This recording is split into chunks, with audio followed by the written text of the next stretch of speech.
Hi everybody, this is Byron Jacobs from D&B Poker, and today I'm doing another in our series of author interviews, getting to know our authors a little bit better, and they'll talk about their books. And today's a bit special because I have the Poker Brat, Mr. Phil Hellmuth is joining us. So hi Phil, thanks very much for joining us. How are you doing? How's it going, Byron? I remember, what year was it? You came to my room and then you guys somehow we started talking about, hey, we want to do your autobiography. And at that point, I had let it go 10 years longer than I wanted to. And I was like, God dang, should I do it with this small publishing company, D&B? And I thought, well, I'll make more money is one thing.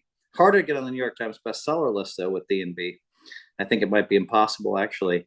But having already written one New York Times bestseller, which was a lifetime goal, I was like, all right, I'm going to go with these guys. And it puts a deadline in front of me, right? And so when I started writing that thing, I mean, I'd already written, I don't know, 20,000 words, 30,000 words in the 90s, in the 1990s. But the writing wasn't great. And, you just get better and better over time. I look back at Play Poker Like the Pros, which was a New York Times bestseller.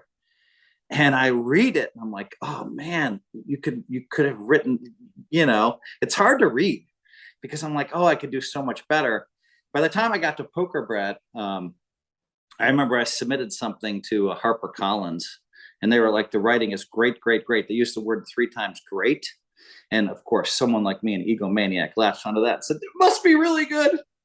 But, the test is when I read some of the Poker Brat stuff, whether I'm sucked in or not, whether I'm compelled, whether it's interesting. And it has been. And I had, a great editor who helped me, who did just a fantastic job, who I talk about, Bill Carver, man. And, he was an editor for 50 years at Stanford. And, but anyway. Okay, so anyway, this is the book, Poker Brat. This is the one that we published. I have to hold it in front of my face or it kind of disappears. So this is Poker Brat. It's really disappearing. That's obviously Phil's autobiography. And if you're not really into reading books, it's obviously also available as an EPUB. And the audio version is on Audible. And Phil's got it there, so you can see it in all its glory. Now, tell me, Phil, people kind of know you and they know you as the Poker Brat and they're quite familiar with you. What do you think might surprise people who are reading this book? What do you think might come as a surprise in terms of what you put down in the book? Well, first of all, when I did Poker Brat, I knew the next book was Positivity. So when I finished Poker Brat, within 9 months, I had this book out. So I kind of took, and this is a 70-minute read. It's just 8 life tips. And so I knew that I had to magnify. I felt like, all right, Ayn Rand. Listen, I'm not saying I'm anywhere even close to Ayn Rand's status, but following her model of, hey, write your book, Fountainhead or whatever, and then take the philosophy and distill it into a book. And, I'm changing a lot of people's lives. I mean, Tony Robbins tells people to buy my book. One of the biggest honors of my life is to have him. I'm just a poker player. To have him tell people to buy my book is amazing. So Positivity, and I think, to come to your question, I mean, I think what happens is that people don't like me when they first see me on television. They're like, that guy's too cocky. Okay, I do act too cocky on television. That guy berates people, so he's an asshole. And then that guy, so cocky and an asshole. So, we're trained in America. We're trained all over the world to not like cocky assholes. And so that's the way I was portrayed. And, part of the cockiness was, they never said who the great players were in all these telecasts. And so I kind of felt like I had to toot my own horn. Well, probably a mistake. I would have probably gotten to the same place. And then as far as, being an ass, eventually, I knew that the world would love me and that they'd see me as the good guy that I am. And so, what started happening is the whole poker world. I mean, it's crazy. Like 99.9% of the poker world tells everybody Phil's a good guy, Phil's a good guy, Phil's a good guy, never cheated on his wife, has been a standout guy for poker, honorable, ethical since the 1980s. And that's the message I thought would be delivered about my life, but it wasn't. But in it did. So the people that read Poker Brat, they see the real me. And everybody that reads Poker Brat says, oh my God, I read your autobiography. I didn't like you. Now I love you. Because what they don't realize is all the struggle I had in my life. You know, the oldest of 5, you know, and the only one that wasn't good at grades, you know, and my dad putting tremendous pressure on me, you know, and that caused our relationship to be have a lot of friction, right? And I talk about that openly in the book. You know, I talk about, you know, so I mean, you know, therefore, what was I good at? I mean, you know, 5 brothers and sisters, they were better at instruments, sports, grades. So I had to be great at games, and I had a competitive advantage. And so I think what people don't know about me is that I really struggled, you know, until I was 22, 23 years old, until I found poker. And that, you know, and that the reason that my ego took off is because I had a low self-esteem. You know, I always clung on to the fact I'm going to do something great, clung on to that, but there was no evidence there. You know, bad grades, you know, dropped out of college, you know, struggled with friendships, and, you know, and all that kind of came later in life for me. So I think people that read Poker Brat, that read this book, are like, wow, I really like Phil. He really had a, you know, he didn't go straight up. He had a lot of ups and downs. And so I think they see the downs. Yeah, like you say, I mean, you're describing a lot of events in your life that, you know, were as successful as some of your other events where you've achieved great things in poker, and you're very honest in the book in the way you describe yourself. Did you find it hard to be that honest about yourself? Because you're quite hard on yourself in a lot of spots in the book. Well, I thought that, I mean, I believed in authenticity before it was popular, right? And maybe I had no choice. Maybe I'm just an authentic person. Wears his emotions on his sleeve, wears his life on his sleeve. And it's kind of an open book for people to see my life. And it's always been that way. I think that, you know, I've shared everything in this book, really. I mean, there's a chapter about how my wife almost left me and the reasons why. But people that read that, they call me and they're like, or they say, oh my God, Phil, that helped me so much, because I'm dealing with the same thing in my primary relationship. And then when I almost left her, you know, in 2015, I talk about, you know, the temptations and why, and people find that very compelling. So, I mean, I think if you write a compelling, authentic book, people are eating up the words and they're just turning the pages because they love it. If you write some bullshit book about I am the greatest, I am the greatest, I am the greatest, I had a bad month, that's bullshit, man. Talk about how you feel, what you went through, and everybody can relate to that, you know.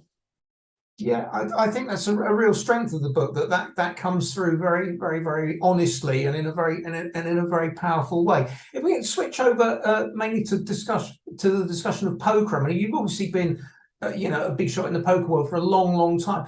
If you look at that kind of arc over like the last, I don't know, 30, 35 years, poker must have changed completely. What are the big changes that you noticed from kind of like writing the book and also your own experiences in the way that, you know, in the poker world over that period of time?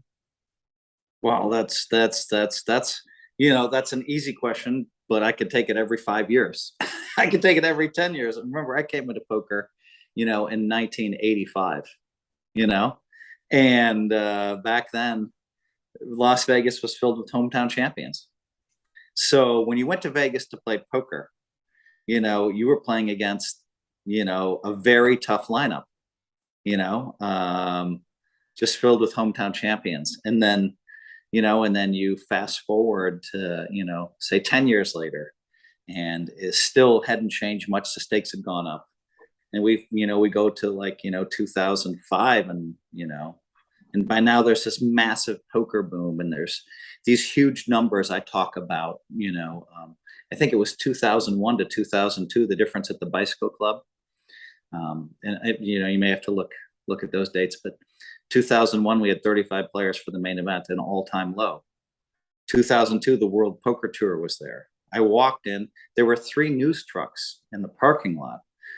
I walked in and World Poker said, Sports Illustrated needs a few minutes. And I said, no. I thought, what the fuck? It's Sports Illustrated, my favorite magazine. And I went back and I said, all right, Phil, you've got to make time for, okay, I have time for Sports Illustrated, you know? And there were, I don't know, it seemed like at least 300, maybe it was 550 people. So from 35 to 550 people. And I walk in and Ben Affleck's with J-Lo, you know, and they're the hottest in the world. Everybody's talking about, you know, about them. And Ben looks at me. I've never met him in my life. And he's like, hey, am I an eagle? I mean, he's quoting from my book, you know, and I'm like, this is insane. And so, you know, just to go from bam, from, you know, poker kind of really heading the other way and was only in 3 casinos to bam, you know, I mean, the ceiling was just, and it was just incredible. So just the difference between 01 and 02 was crazy. And then in 03, 04, 05, I went on a huge run with huge fields and won like, you know, 2, 3, 4, 5 bracelets or something in 3, 4 years there. And with massive fields. And, you know, it was that was pretty fun. And then, you know, and then by, you know, and then the guys who were winning the world poker tournaments were just crazy maniacs playing way too many hands, 6-betting every hand. And then they all went broke. And then, you know, and then another style entered, and then another style entered. And then all of a sudden, you know, GTO was hot, you know, which I saw a lot of flaws in personally. And, you know, now that's kind of fallen out of favor, but a lot of people still do that. And so, you know, and then this whole time I kept working on, they said, oh, Phil can't do this. Everything they said I can't do, I ended up doing. Oh, Phil's great at Hold'em, but not the other games. You know, fast forward to 2021, World Series of Poker 7 months ago. And I made 7 final tables in 7 different games other than Hold'em. And they're like, oh, well, Phil's no good at Hold'em. And then Phil can play against the pros. No, Phil can play against the amateurs. It's all a bunch of bullshit, you know. I mean, you know, if you're great at poker and you conquer all the games, you're going to have results in every game and against everybody. And, you know, and for me, you know, that was kind of nice, you know, the validation. And I sometimes laugh, Byron. It's like they stack things against me. They're like, well, since 2013, Phil is here on the list. And I'm like, yeah, do you want to add 2011, 2012, where I had, what was it, 2 firsts and 3 seconds at the World Series of Poker? Oh, no, we're talking about from 2013. It's just the last whatever. You know, and they stack stuff and then they release these polls. It's like they're trying. It's frustrating for me. You know, the people watching this are like, well, what are you talking about? Phil's the greatest, you know, or one of the greatest, and everybody knows it. But then within the poker world, there's a lot of people that would love to chop me down at my knees to stand on my shoulders. Oh, so can I pick up on something you said? Because I was quite interested when you had a quick mention of GTO, and you said you saw a lot of flaws in it or something. I think people will be quite interested in your perspective on that. Could you sort of enlarge on that a bit? Because GTO is such a big thing in poker, and everyone thinks they must know GTO, and then they become unbeatable, and et cetera, et cetera. So what's your take on that? That's interesting, I think. I think when you look at a lot of the great players today, none of them are playing GTO. You know, of the top, like, so if you're talking about the top 10 Hold'em players, right? And we'll put Negreanu up there somewhere. I give him credit, even though he just wants to constantly knock me down, even though I smacked him around 3 times in a row in our heads up matches. And you look at my results are kind of crazy good. We'll put him up there. He doesn't play GTO. You know, there's a bunch of other, you look at maybe 7 of the top 10 Hold'em players and tournament players in the world, and you know, 7 of them or 8 of them don't play GTO. So GTO had its movement and it was hot. But to me, it was very easy to see, well, they're going to call me on the flop with nothing. All right, well, then I just have to bet big every turn. And now their flop call for me was just free money. All right, you called on the flop because you thought you were going to bluff me on the turn, but I blasted the turn too. So, you know, I mean, I've never talked about that before, but now I think it's okay because people are figuring out some of the flaws, you know. And there's a bunch of other stuff too in there, I mean, I think, they wanted to risk, 17, 18, 20 big blinds with some weaker hands. And, that has not proven to be very good. All the great players figured that out right away. So, there's some flaws in GTO, and then GTO guys watching this is like, well, whatever. You can believe in GTO and keep studying it, and that's fine with me. And just keep calling me on the flop with nothing, and I'll just keep bombing the turn, and we'll see what happens. Yeah, you're obviously reputed as having a great kind of like table sense. You can like read the other people at the table very well and make moves appropriately on them. Do you think that kind of skill set can like outweigh any kind of like GTO or any kind of other technical skills that players can bring to the table? Is that like the big thing for you? Yes, Byron. Let's talk about a world. Let's talk about a world where you're omniscient. Okay. And if you have omniscience, you will never lose. And let's scale it back. All right, we're not omniscient. We don't know the future. We only know everything about what the player has, what the board is, but we don't know the future. You're still going to win every tournament, but you're never gonna put your money in with aces against their pocket nines, all of it, because you're only 4.5 to 1 favorite. And if you know exactly what they have, you're just going to build your stack safely. Now, you might take a shortcut and put 50% of your chips in with aces versus nines, just because, all right, I just want to win the tournament quicker, right? But no one would ever take, if you knew everything, you would never take 4.5 to 1. You understand what I'm talking about. It's not that hard to comprehend what I'm talking about here. And so then as you scale it back again, all right, you don't know exactly their whole cards, and so someone like me, I have to take 4.5 to 1. If I have aces and they have nines, I'm getting it in. 4.5 to 1's great because I don't know, I don't. But the point I'm trying to make is as you understand exactly what people have in their hands, more and more skill is added. So the top of the top is one step away from omniscience, where you're going to win every single tournament you play in. Then you scale it back 2 or 3 spots. Eventually, you scale it all the way back to someone that can't read at all, but has great mathematical skills. Okay, that person's going to do pretty well because they have great mathematical skills. They're going to do pretty well, and they're going to have some randomization in there. Maybe they use the watch on their clock or whatever, some of these techniques, right? They're going to be pretty good. But if you want to if you want to enter another realm, it's about reading abilities, right? And you have to combine that with great math, right? Okay, now you've obviously over the last 30, 35 years, you've achieved like, kind of like everything in poker. You won more bracelets than anybody, etc., etc. Are you still like motivated to play, and do you still have specific goals that you want to achieve, or are you just like still playing because you just love playing, or do you have your eye on something? Yeah, I would love to win the $50,000 Players Championship. I think that is, that's an event that I had a massive chip lead to Brian Rast, and I finished second. And I wake up once a month thinking about how I could have played that differently, right? And that's what some people would call ghosts of the past are actually very positive, motivating things, right? And you can have the ghosts of the present. Like I finished second a tournament 3 weeks ago, and I've been thinking 4 weeks or whatever it is. I think about that. I thought about that every night for 10, 12 days. 12 out of 14 days, woke up thinking about hands, and that will pop into my head 3 times a week, a month later. Why didn't you do this? Why didn't you do that? You know what I mean? And so when you're haunted by the past, it gives you extra special motivation for the present and the future. And so, I also would love to win a World Poker Tour tournament. The Bicycle Club is coming up, and I won that tournament in 1988, believe it or not. Was second in 89. And then I think it was 2018 or 19, I got heads up, and against Art, and he ended up winning. I remember the final hand. He had King Queen against my Ace King, and he was screaming one time. It was like, fuck.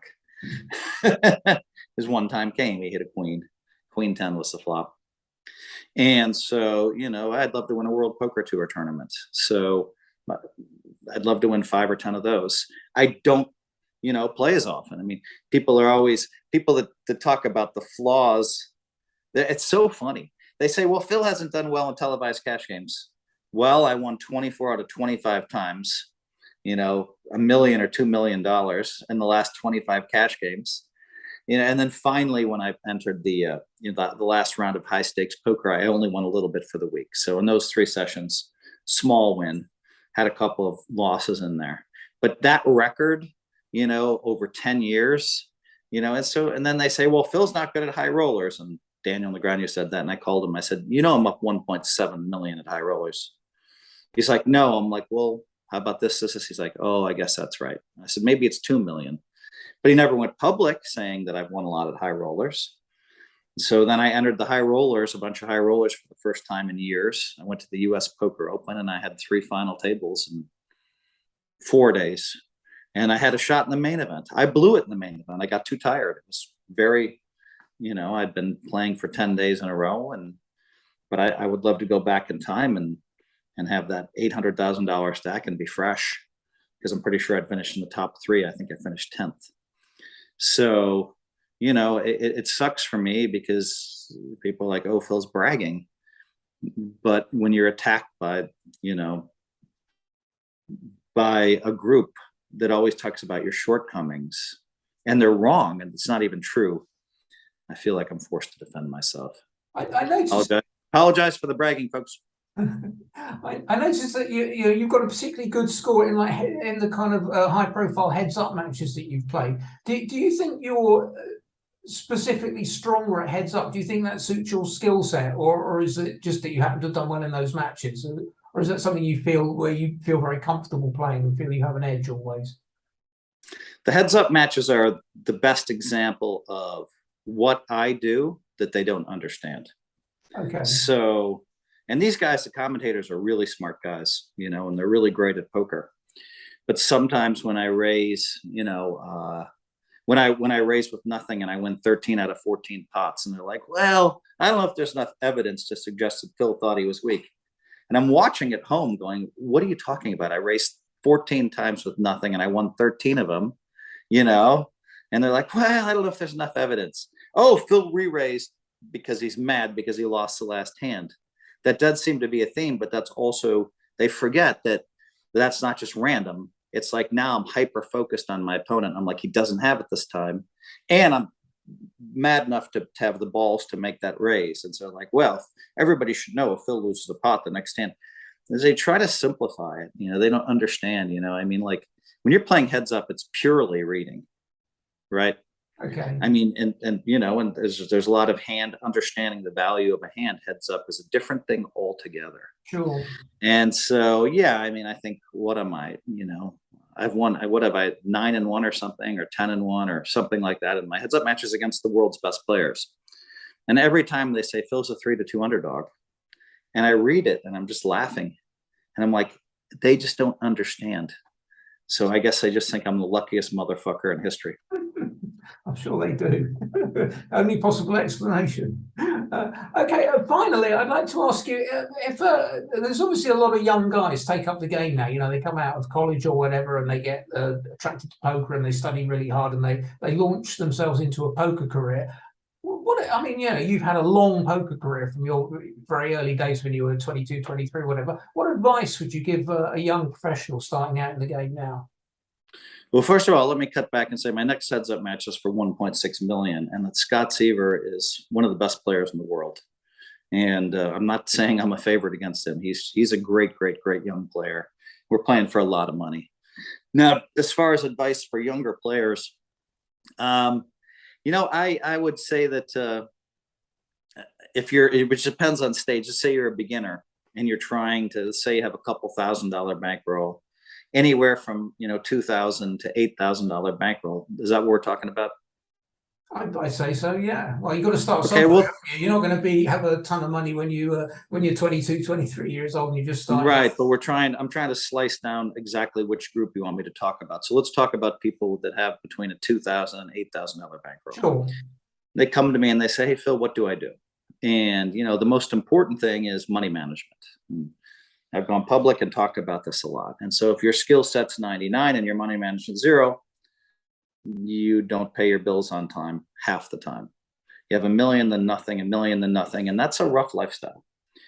Now, if you're, if you have, between 2 and 8K and you're a great money manager, you'll probably be able to pay your bills on time if your skill level's, 60% or higher, right? Even a great money management with skill level of 40% should be able to pay his bills on time or her bills on time because they just know how much money to risk. So money management is the very top of the top. And then specifically, all right, online poker is a great place to get a lot of reps. It's a great place to, my friend Peter Costa, I think he won a $50 buy-in tournament yesterday and finished second in a 30 and then and so, he made, $4,000 yesterday or something. And, and I said, just be careful of your money management, and so, and so it was a big day for him. He's very pleased, very happy. He's been blowing up my phone with texts. Peter, that's enough. I love you, but, but great guy. And so, but he is a discipline, I think he took a bunch of the money off the site already. So put it on yesterday. I said that I'd, loan him some money if he needed. He felt like he needed, that boost of being able to play. And then he had a great day and he's like, you get all the credit, Phil. No, I don't get all the credit, Peter, that's you. But that's one great day. So then let's just make sure the next 20 days you don't lose 4K in one day, because great money management, that's the biggest flaw in amongst the great poker players, is losing too much in one day. So the top of the list might be play some online poker, but if you have, we'll say $6,000 bankroll, then never lose more than, $200 and $300 a day. 300's a lot, but I think, when you have 6K, you can risk 5% of your bankroll, and when you have 100 million, then you can only risk, 200,000 or 300,000 per day. So, those percentages of bankroll change.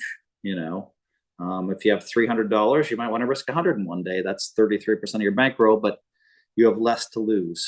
And so I would say the percentages change with the amount of money that you have.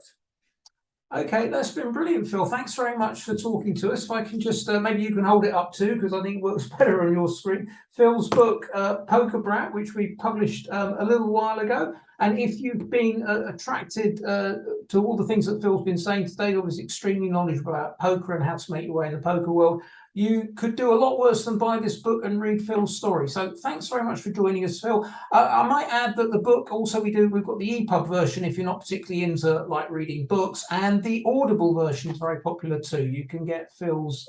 I read it myself, the Audible version. On it took 4 or 5 days, and I remember the day I read this.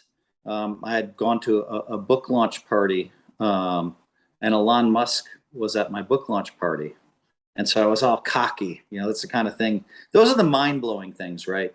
When I'm with Michael Jordan or Elon or some of the world's biggest people, and then I read this every day, and my ego never took off because I read about how much I struggled when I was young. It was great for me. So instead of having, my mind was blown, but then by the end of the week, I was back to normal.